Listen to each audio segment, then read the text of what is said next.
I was just thinking about unconditional love. And I remember about a week and a half ago, I told my dad that I didn't believe in unconditional love. So here's the argument. And you've told me this before. Yeah, I Mm-hmm. mean, no, which is it's an odd thing to tell your romantic partner. Yeah. I don't believe in unconditional love. You can fuck this up. Um, with that is an acknowledgement that I can too, Yeah. and I don't expect you to keep loving me if I murder your family. Yeah. I don't have any Right. plans at the time, Sure, but but I could. That's the thing. jeez. Gee, whoa. Wow. Wow. Sorry, Mom. Anyway, no, I mean, if she murders my family, sorry. Yeah, It's blood feud, baby. I get it. She probably won't, though. The night is still young. We'll see what happens. Oh, man. So, anyway, no matter how much you love someone, there are things they could do that would make you not love them, or at least make you not love them as much. I don't have any kids of my own, and I have seen parents who seem to go way too far to love their kids. Some parents will support the actions of their children, no matter how destructive or self destructive those actions are. And those parents have confused that for love. That's what I would call enabling. Yeah. So I think we need to get a better definition on love. I have thought about this, and I would say that love is being willing to sacrifice something for the greatest good of someone's future. So we need to really differentiate between like, love, and support to the point where their kids turn out, not so great Yeah. because no matter what they do, it's not really going to cost them everything. I don't think that's necessarily healthy. At least I didn't. Till like this morning. I was just thinking about this morning. Love is an interesting thing to get around with evolution. Mm-hmm. Evolution has a hard time explaining love because you can say, as somebody who currently believes the evolutionary theory, you could say, well, love helps you to build a family unit and that there are benefits to having more than one adult that sticks around while a kid is growing up to be an Okay. adult. Okay. Mm-hmm. All right. But we did without it for the last who knows how many thousands of years up until just 150 years ago Okay. when marriage first had anything to do with love. So up until then, it was Marriage was a contract. Marriage was an economic right, but I mean, it agreement. was procreate to just Right. So for a man, you keep the want to, tribe going. yeah, you want to Basically. pass down your name, and Yeah. especially as soon as your name could live beyond you, Mm-hmm. but your son had to carry it. Yeah. Right. Okay. And so if you only have daughters, well, then your name dies with your daughters.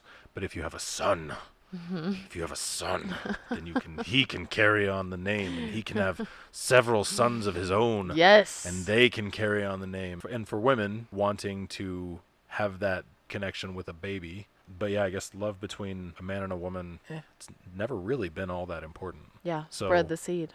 I'm talking about how like arranged marriages have been the cornerstone of relationships. And honest to goodness, Okay. relationships last longer when they're arranged marriages. Like by a lot. Love has been more of a hindrance to relationships, to the longevity of relationships, than it has been a help. Okay. That said, there is a way of being where you can tap into this long lasting love. And we're finding that out more and more all the time. But it's not happening with, it's not happening with science, barely happening with the social sciences. It's happening with enlightenment work. Okay. Really getting people beyond the point where they are thinking in black and white terms. Like if anybody else thinks differently than me, then they must be bad and I must be good. Mm-hmm. It's not all that likely, at least, to find someone who you agree with so fundamentally that you're just never going to have anything where you disagree and have Yeah. an opportunity for them to be your enemy in Mm-hmm. that topic. So yeah, so enlightenment is working more and more toward just a lasting love. And I mean, it And is so what does that mean? What does it that is mean? not by way of finding a better partner. That was the whole thing through the 80s, through the 90s, through the early 2000s. It was like, find the best partner for you. Match.com. We've matched you up with 187 different variables, and you're going to be just perfect for each other. Yeah. Maybe. Yeah. Maybe. But maybe you're both the same kind of person that is going to blow up internally eventually. Mm-hmm. And it doesn't matter how compatible someone else is with you because your problems followed you into the relationship and their problems followed them into the relationship. So the further we get down this road of sort of enlightenment work. And I mean, things like, honest to goodness, MDMA, ayahuasca are helping people to really tap into this like different sense of love than they've ever had before. Mhm. It's the same kind of thing that you get when you can get really deep into meditation, Yeah. when you get really deep into worship, when you get really in with a community. Like, Mhm. you have that same sense. Yeah. You hear that a lot in ayahuasca trips of people saying, I just felt so connected and so like there was just love, like I just felt connected Right. with everything. This idea, like, I was love, right? Yeah. It completely made me up, head to Mhm. toe. We're getting more and more to the realization that your life is going to be what you are. It's going to be a representation of what you are. If you are peaceful, your life is very likely to be peaceful, Mhm. unless you are peaceful and you are an enabler of, and then Yeah. then you allow someone else into your life who makes your life not peaceful. But being, the idea of that we're enough, that we are exactly where we're supposed to be right now, which allows people to move ahead faster. Yeah. Because if you are constantly convinced that you're not where you're supposed to be, man, nothing keeps you stuck in the mud like being convinced that you shouldn't be here right now. Yeah. Once you can really embrace the struggle that you're going through, it just helps to unlock your next step.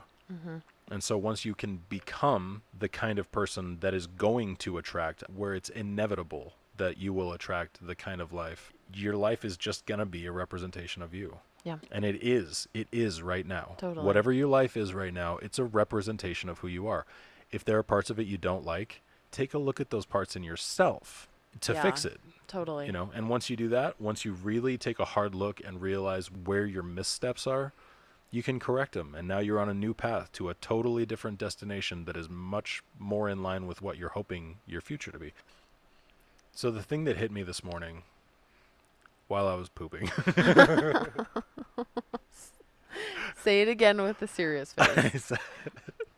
All right. We'll cut that one out. Okay. So I don't even know if I can do it. I don't know. If just You suddenly turned I into totally know. an 8-year-old boy. Okay. All right. So I don't know if I can do it. Honest to goodness. So the thing that I can't do it. Come I on, can't get come there. I'm pretty sure I can't, but I'll try. I can't even start now. That's great. All right. I'm just gonna go. Okay. The thing that hit me this. All right, that's one. The thing that hit me this morning while I was pooping. I can't do it. I can't do it. All right, two. The thing that hit me this morning while I was pooping was close. That was I'm close. sorry. Maybe it's just I'm getting not less gonna funny mess you to up. me. Yeah.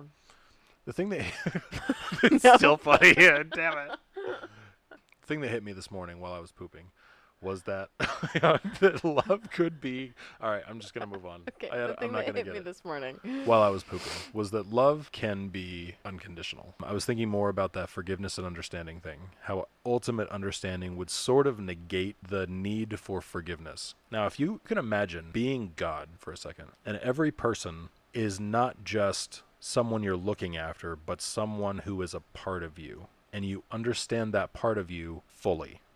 Even a psychopath, you understand the chemistry in their brain, the trauma of their childhood, all of the factors that went into making them who they were eventually. Like the isolation that comes to kids who have such a hard time in society. Antisocial behaviors are a feedback loop where once you exhibit some antisocial behaviors, people don't really want to be around you so much. Yeah. And then you realize that, and then, you hate people more. And so you get more antisocial, Yep. and it just keeps going in that direction. If you could understand someone to that level, and I feel like the best clinical psychologists out there really do have a grasp on that, which is why they can sit in the same room with someone like this and not judge them. Yeah. Imagine Yeah. if you could have that deep an understanding of the minds, the chemistry, the experiences of everyone everywhere. As God. Yeah, Yeah. I mean, if you imagine yourself to be the creator of the universe, and I know we're talking hardcore blasphemy here, but if you imagine yourself like that, really, and imagine that, of course, I can't understand the brain chemistry the traumas, everything that's happening with this person now, and everything that has happened to shape them into what they are. Mhm. Just imagining that it is understandable if you could have access to ultimate understanding Got it. brought me to a point where it was like, I really do believe that everything has a cause. Everything has a reason. No person could have that depth of understanding, but if you can even just imagine Right. yourself with that depth of understanding, Not it gives to you a in better. sorry. Yeah, let me finish this. Sorry. If you can even imagine yourself with that level of understanding, I feel like it puts you in a place where it's like, it at least allows you the opportunity to see yourself as being fully understanding. When you look at it from that point, then you sort of are looking for the reason. Everything has its reason. Yeah. And so if you could look at people that way and still want the best outcome for them, that may be unconditional love. Yeah. So it might exist after all. I just wonder if that gets you to a place where maybe you're just a pacifist. Okay, so you'll let people just stomp on you. Yeah, I guess. I mean, like I understand that it does not need to get to that point.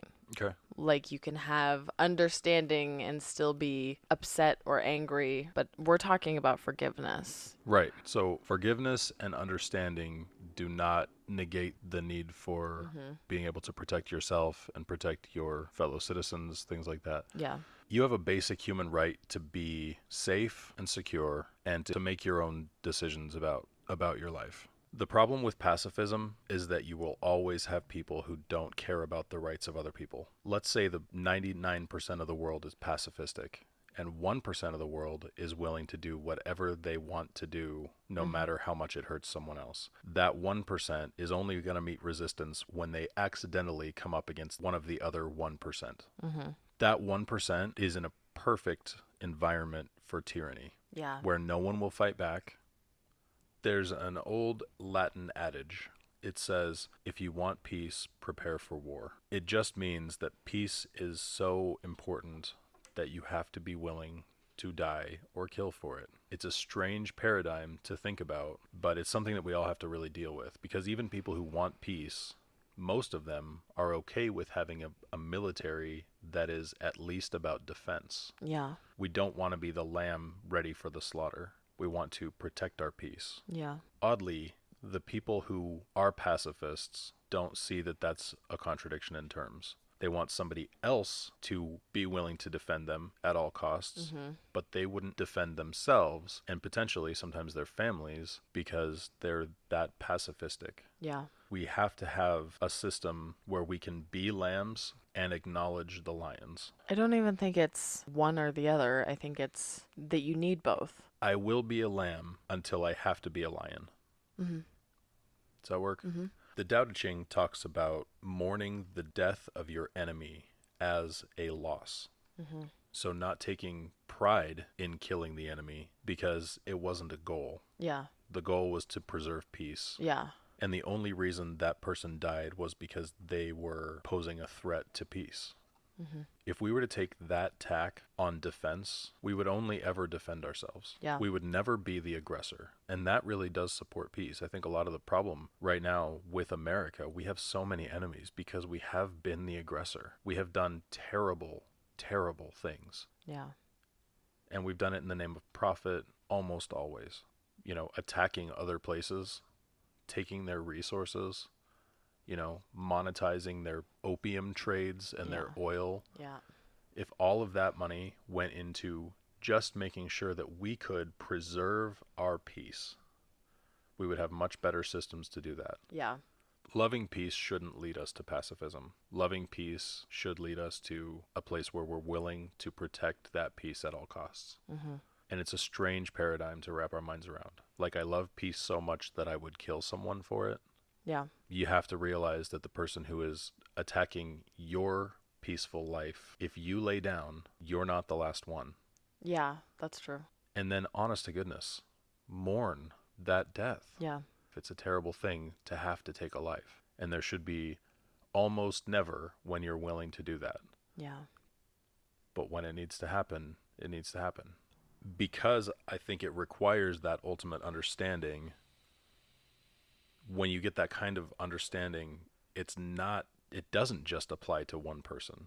it naturally applies to all people because it's not that a person can be completely understood, it's that the other person can be completely understanding. So, unconditional love for one person is probably something else. Okay, and we're talking about one stranger. I mean, how do you start the process of just having love for everybody? I think the process starts with genuinely wishing everyone who you see the best, Mm-hmm. being happy, genuinely happy for their successes, having a genuine sorrow for their failures. Yeah. That said, you can't take care of everyone. So that sacrifice is limited, but the intention is not. Yeah. If you can at least change your mindset on what makes people different and start thinking more about what makes us similar, I think then you have peace and understanding and forgiveness and love. So imagine the kind of change that could take place in the world if everyone adopted that kind of mindset. Think of it on the level of a high school. Mm-hmm. You've got a kid who's got something a little weird about them. Who knows what it is? But it's something that the kid has gotten picked on for a long time for, and it can be a centimeter outside of the normal. And other kids, because every kid wants so much to feel normal, they'll point out the little tiny things about the other kids that are not normal Mm-hmm. so that they can sort of take the spotlight off of them. Yeah. That's most of your growing up years is just trying to stay out of the spotlight. You put that kid through junior high and the bullying gets worse. And then you put that kid through high school. And even the teachers at this point are like, man, kid's just destructive.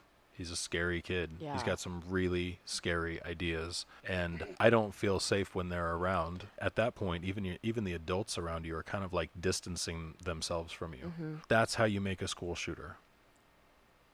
Yeah. Give them no one who cares about them and nothing to live for and everyone to hate.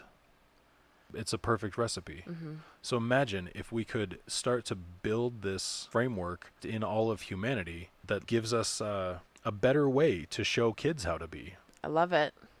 But It's a really you look incredulous, though. I'm sorry. It's okay. I coached 15-year-olds volleyball, and it was like the first experience I had with that age group since I had been that age. Yeah. And like my life, I was probably 21, 22 at the time, and my life was so different 6, 7 years later.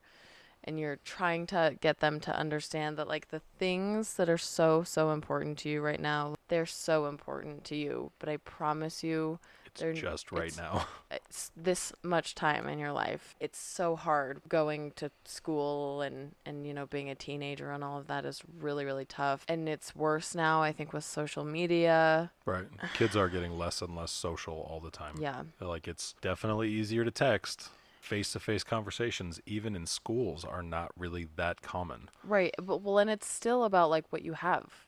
There's so much posting on social media about the shit that you have and the stuff that you're doing, And And the it's vacations you're not going on and how right. wonderful your life is and all this stuff. It's just not important to like be in the moment and like be with people who are positive people to be around, people who will make important life decisions. I But think that's it's a reflection of the teachers. I know that's probably an incredibly unpopular thing to say, but there was a teacher in Indiana. First name was Todd. Excellent, excellent teacher. He taught at a middle school.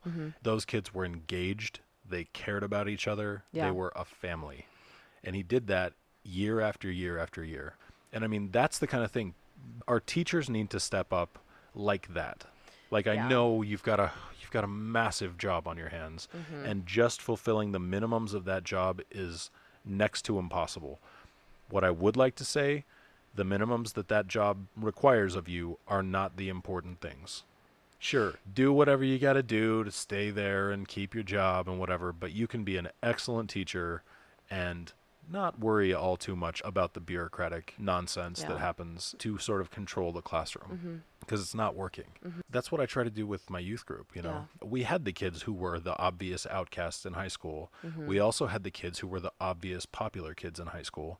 And the moment that something started that seemed like it was going the way that their high school was going, where it was like, the popular kids kind of picking at some of the unpopular kids. Mm-hmm. I nipped that shit in the bud Yeah. right away. Hey Yeah. guys, that's not how we treat each other here. We are a family here. Yeah. You guys are all you've got. And then I would hear stories about how things were changing at high school. I would see the kids who were would have been at each other at the youth group come in weeks later and like give each other a hug when they got there. So obviously things were changing at school too. Yeah.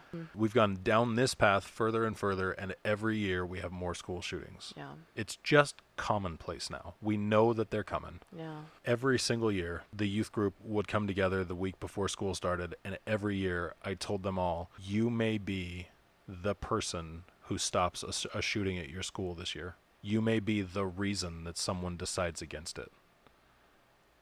Wow.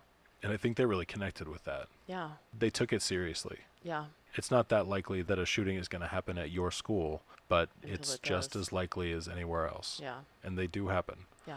So if we could just, really start working on being the kinds of people that can really deeply understand and give someone a chance well beyond when their behavior has soured because their circumstances kind of called for it. Yeah. Their circumstances made it sort of inevitable. We might be able to pass those kinds of lessons on to the kids, and that's where the change needs to take place. That's why it's tough, because it's like the culture has to change, in its entirety, Yeah. and then our kids will start to change because they'll have a better example to follow. Totally. But man, they're following the example that we're giving right now, and what it is being aloof, it's being proud and standoffish, and it's showing off everything. It's disconnected. We're Yeah. just disconnected. Yeah. So the adults need to connect.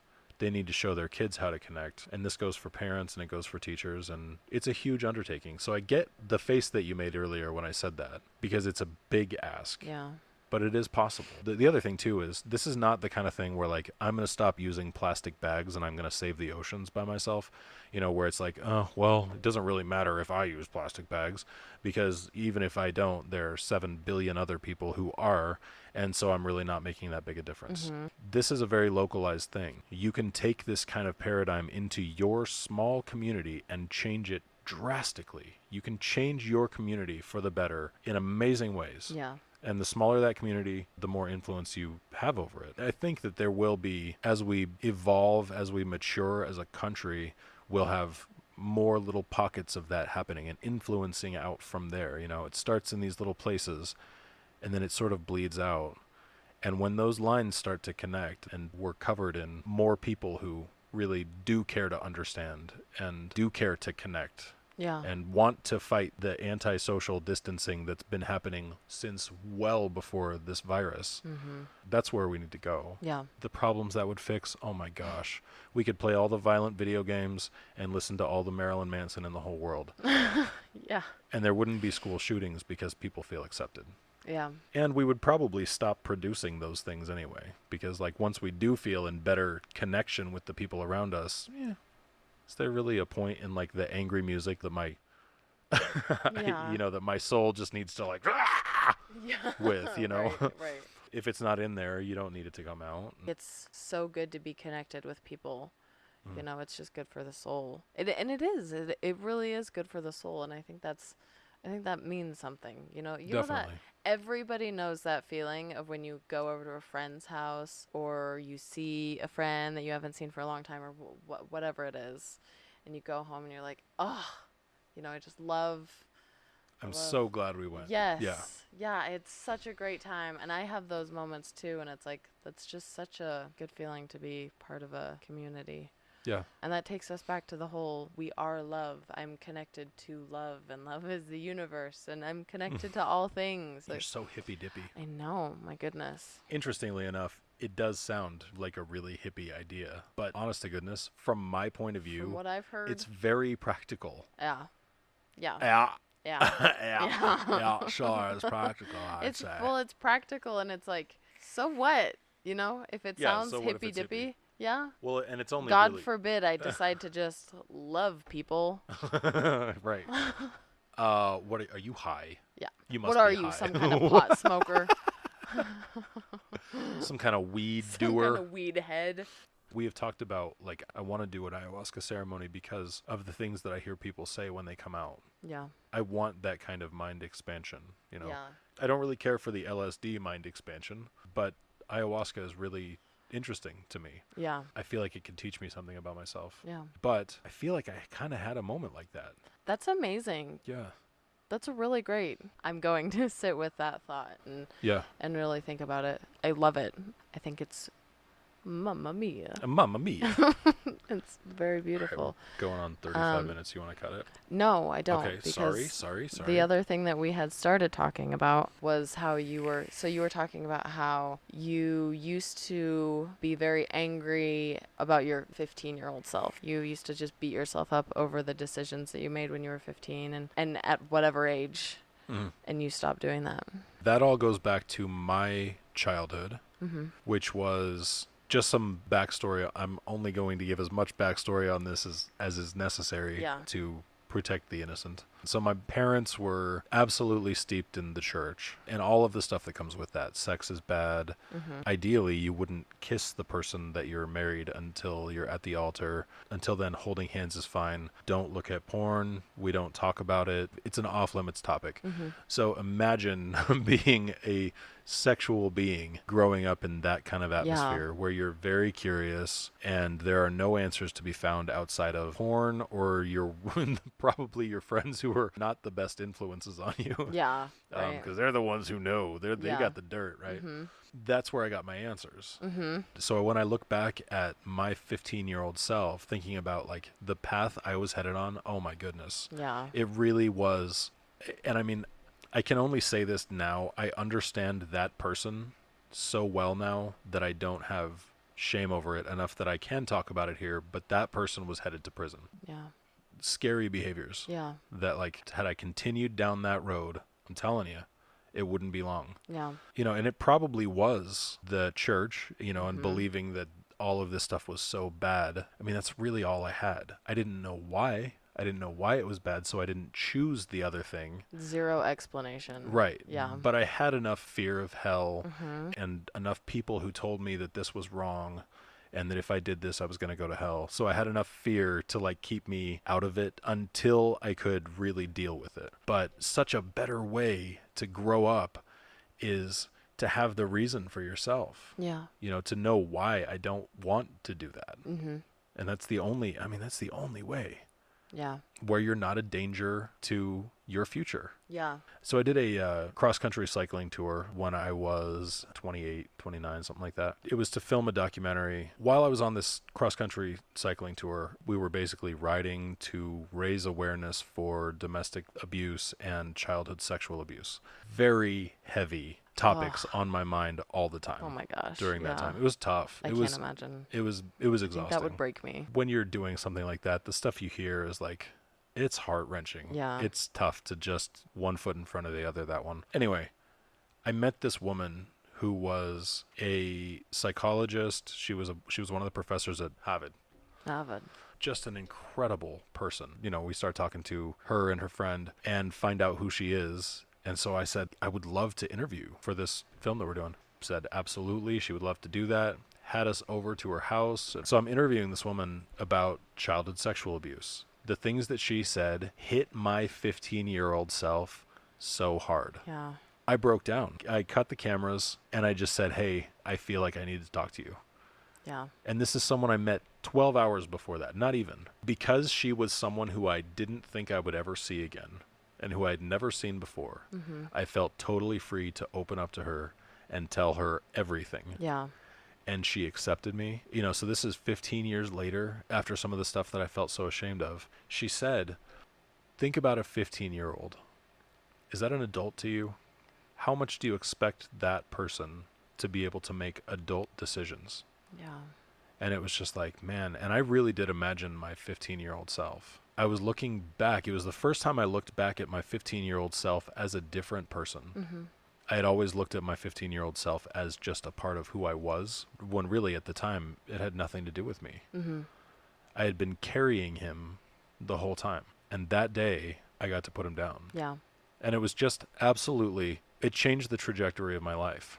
And I wish I could tell her. Man, Yeah. I don't even remember her last name. Her first name's Jan. I wish I could tell her how much she changed my life. That put me on a path of really starting to understand myself. And then once I understood myself, then I got my own reasons for like why I didn't want to be what I could have turned into. Yeah. And much better than that was why I did want to be who I did want to be. Mhm. It wasn't just where don't I want to go, because Yeah. that's, a map doesn't look like where don't I want to go. A map looks like where do I want to go. And she had me describe what I wanted my life to be. And I just, and I told her, and man, even still chokes me up. I told her what I wanted, and she basically just said that I just didn't have anything in common with my 15-year-old self anymore. Yeah. And it was just time to let him go. Yeah. So once I got a chance to look at him and not as me, it was like, oh, I feel for that kid. And then I started to look at my parents. I sort of Mhm. took the blame off myself and started to put the blame on my parents. Yeah. And then kind of my next step in that whole journey was understanding they were doing the best thing that they had access to at the time. Yeah. And they really did, they tried to do their best. Mhm. So I forgive them because, I understand that they were who they had to be at the time. And I forgive my grandparents for the way that they raised my parents. And, Yeah. and it just is like once you can look at things through the scars that most people have just all over them, you can really see the person. It's just a good place to be. I love it. So you said that you had thought about the same thing over the last week Yeah. several times.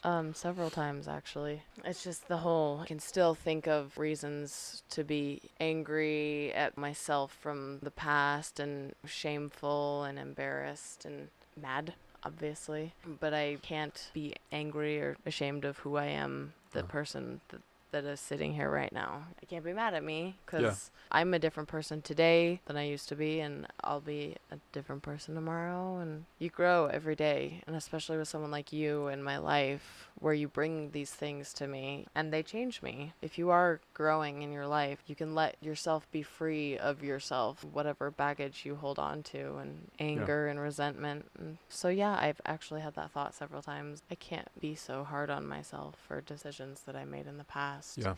It's all about understanding yourself. Once you can understand yourself, it really does unlock a whole new world of understanding other people. Yeah, let's call it. I loved this, babe. I think it's really good. I'm definitely gonna sit on it.